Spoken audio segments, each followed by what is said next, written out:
Friends, कैसे हो आप सभी लोग। Welcome back. आज हम लोग हमारे जो चैप्टर जो हम लोग पिछले लेसन में पिछले 2 वीडियोस में भी कवर कर रहे हैं, जो कि है लेटर टू गॉड और लेटर टू गॉड, उस चैप्टर को आगे कंटिन्यू करने वाले हैं।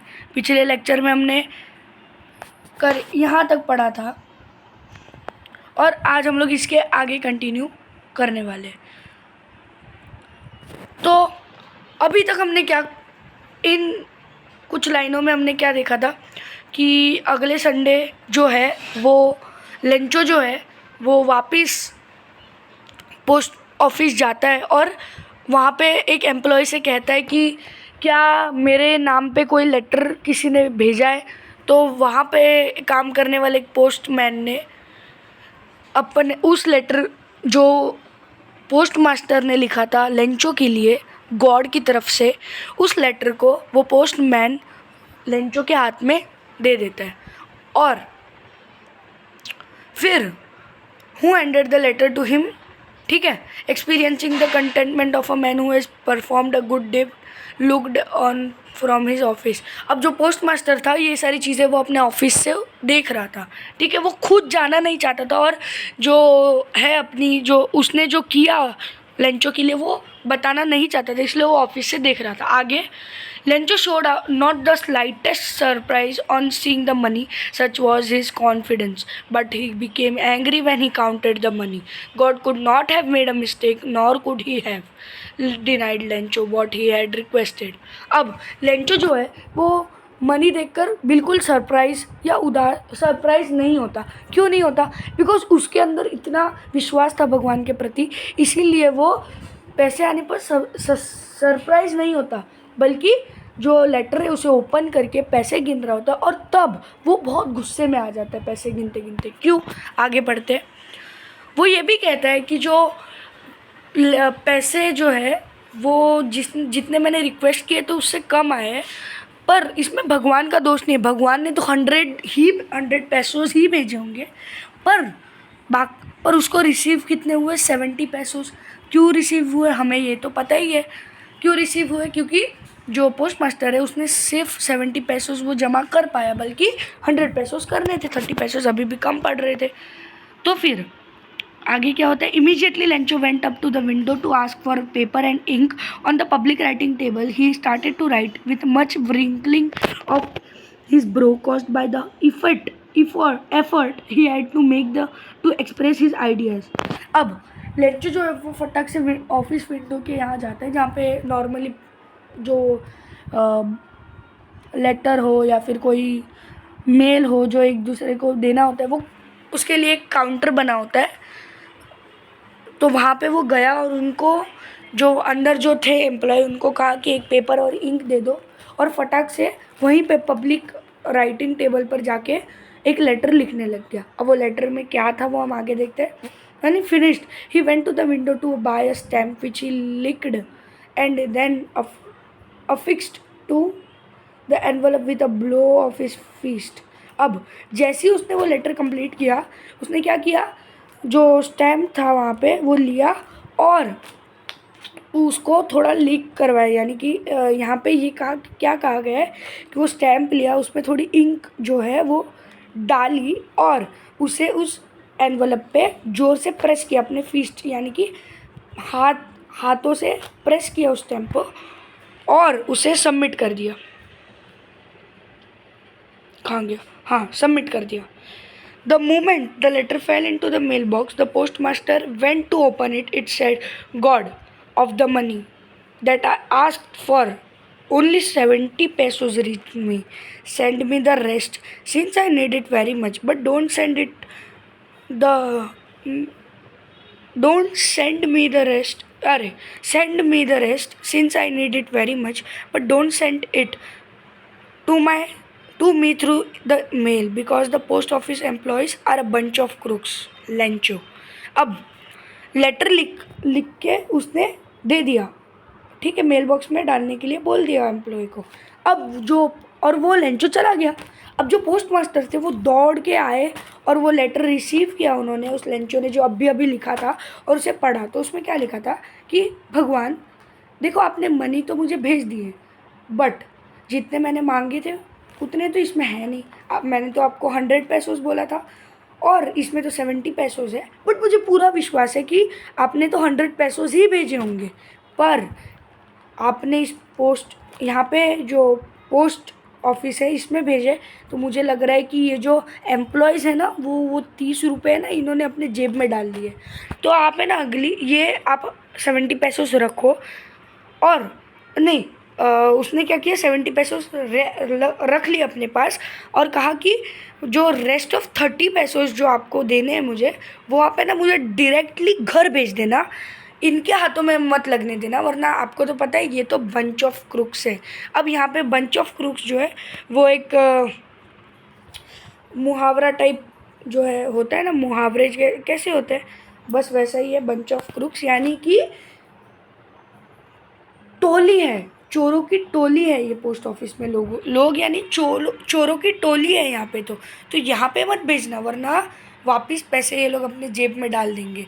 क्योंकि पहले ज़माने में क्या होता था कि जो वहाँ पे जो एम्प्लॉयज़ काम करते थे, तो जब भी कोई ऐसे लेटर आता था ना जिसमें पैसे हो, जैसे कि हमने टॉप में भी एक देखा था, पैसे किसी को देने किसी को, तो उसमें एक फॉर्म भरना पड़ता था, स्टैम्प मारना पड़ता था। तो बस तो फिर वो क्या करते थे कि अगर किसी ने 1000 रुपये भेजे हैं ना, तो उसमें क्या करते थे, एक क्योंकि तब के ज़माने में इंक चलती थी, तो वो इंक है ना, पिन जो पॉइंटेड पिन होती है ना, उसको अगर इंक पे घिसते हैं तो वो इंक निकल जाती है। जैसे वाइट बोर्ड होता है, काफ़ी ज़्यादा घिसने पर वो निकल जाता है। जैसे कवर में भी आपने देखा होगा, खुद लिखा होगा आपने मार्कर से, और आप उसे घिसोगे तो वो मिटने लग जाता है।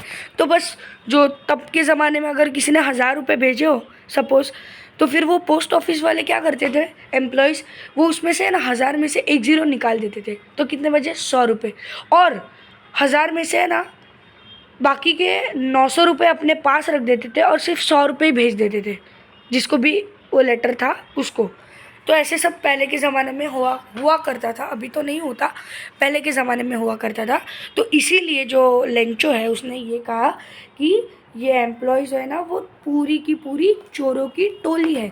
तो अगली बार से अगर ये 30 रुपये जो आप भेजोगे ना, वो सीधा मेरे घर भिजवा देना, ना पोस्ट ऑफिस में मत भेजना। अब आप सोचो, इसमें ना एक चीज़ है कि अगर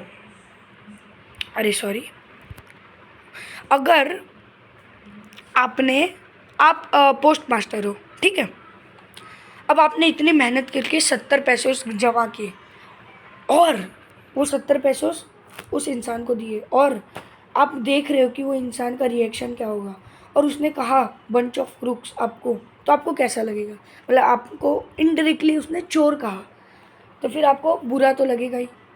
पर अब इधर देखने वाली ये बात है कि क्या आप 30 पैसे जो उसके बचे हैं उसको आप वापस वो दोगे या नहीं।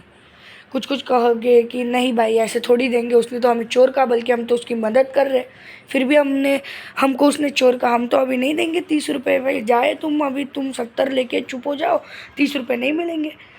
पर क्वेश्चन जब अगर एग्ज़ाम में ऐसा आए तो हमें ऐसा नहीं लिखना है कि भाई no we will don't give the rest of the money to the Lencho because he said a bunch of crooks, ऐसे सब नहीं लिखना। हमेशा आंसर पॉजिटिव वे में ही लिखना होता है।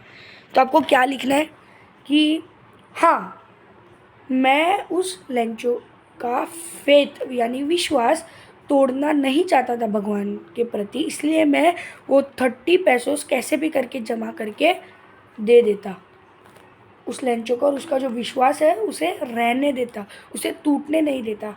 ये आपको आंसर लिखना है कि yes I would like to give rest of the money to the Lencho and I don't want to क्या बोलते हैं and the faith of the Lencho. क्यों? किसके प्रति? Towards God. ठीक है, तो आपको हमेशा पॉजिटिव आंसर्स लिखने, ना कि नेगेटिव। ठीक है, तो यहाँ पे ये लेसन एंड होता है। ठीक है, यहाँ पे हमें यही फेथ की बात होती है, विश्वास की बात होती है कि कितना विश्वास है लेंचो को भगवान पे, या कहो तो कैसे कंपैरिजन्स हो रहे हैं, कैसे जो हमेशा यही नहीं होता कि हम भगवान, ऐसा लोग मानते हैं कि हम तो भगवान पे विश्वास करते हैं, भगवान हमारी हर चीज़ें पूरी करता है। तो अगर आपने देखा होगा कि जो सेंटा क्लॉज है, असल में ऐसी कोई चीज़, ऐसा कोई इंसान है ही नहीं। सेंटा क्लॉज करके कोई भगवान है ही नहीं क्रिश्चियनिटी में। बट सेंटा क्लॉज किसे कहते हैं? जो जिसको जो चाहिए वो कोई और ही इंसान जो उसे जानता तक नहीं है, फिर भी वो उसे वो नीड उसकी पूरी करे ना, उसके लिए वो सेंटा क्लॉज। जैसे अगर आपने देखा होगा क्रिसमस में आपके रूम्स में अगर आपने जो विश लिखे वो पूरी हो जाए तो आप कहोगे कि हाँ भाई सेंटा क्लॉज तो गिफ्ट दे के गए। बट ऐसा कुछ नहीं होता, हमारे पेरेंट्स ही हमारे लिए सेंटा क्लॉज है, या कहो तो हमारे रिश्तेदार, हमारे फैमिली मेम्बर्स ही हमारे लिए वो सेंटा क्लॉज होते हैं कि वही हमारी नीड्स पूरी करने के लिए गिफ्ट्स हमारे लिए, जो हमारे लिए नेसेसरी है वो चीज़ लाते हैं और हमारे बेड या फिर रूम में रख देते हैं, ताकि वो जो बच्चा है उसे अभी भी विश्वास रहे कि सेंटा क्लॉज जैसी चीज़ एग्जिस्ट करती है। यहाँ पे भी आप देखोगे कि इसमें भी जो पेरेंट्स है वो खुद को नहीं बोलेंगे कि हाँ भाई मैंने वो गिफ्ट ला के रख दिया है यानी कि मैं सेंटा क्लॉज जैसा हूँ तुम्हारे लिए। ये कभी नहीं कहेंगे, यही कहेंगे कि अरे वाह सेंटा क्लॉज ही रख के गए। तो ठीक है, यही इन सब चीज़ों के बारे में यहाँ पे कहा गया है। तो होप सो आपको ये पूरा का पूरा लेसन समझ आया होगा। अगर आपको फिर भी इस लेसन में कोई भी तरह का डाउट है, क्वेश्चन आंसर्स हो, या फिर कोई टॉपिक कंसेप्ट अभी भी नहीं समझ आया हो, तो प्लीज़ कमेंट करें। मैं आपको उसके ऊपर भी एक शॉर्ट वीडियो बना दूंगा और आपको वो टॉपिक या कंसेप्ट पूरा एक्सप्लेन कर दूंगा। ठीक है, होप सो आपको ये चैप्टर समझ आ गया होगा। नेक्स्ट लेक्चर में, नेक्स्ट वीडियो में मैं आपको जो हमारी नेक्स्ट लेसन यानी कि नेक्स्ट पोयम है, 2 पोयम्स है, dust of snow and fire and ice, जो कि रॉबर्ट फ्रॉस्ट ने इन 2 पोयम्स को लिखा है। उन 2 पोयम्स के ऊपर भी एक वीडियो आने वाला है, 2 वीडियोज़ आएंगे ऑफ कोर्स, डेफिनेटली दोनों अलग अलग पोयम्स होंगे तो 2 अलग अलग वीडियोज़ आएंगे, तो उसे भी चेकआउट करना। और कोई भी किसी भी इंग्लिश एसेस और साइंस में कोई भी तरह का डाउट हो, प्लीज़ कमेंट करें। मैं उसके ऊपर 10th के बेसिस, अगर 10th का कोई आपको डाउट है इंग्लिश एसेस और साइंस में, तो मैं आपको ज़रूर से उसे क्लियर करूँगा। इस वीडियो में बस इतना ही। थैंक यू, जय हिंद।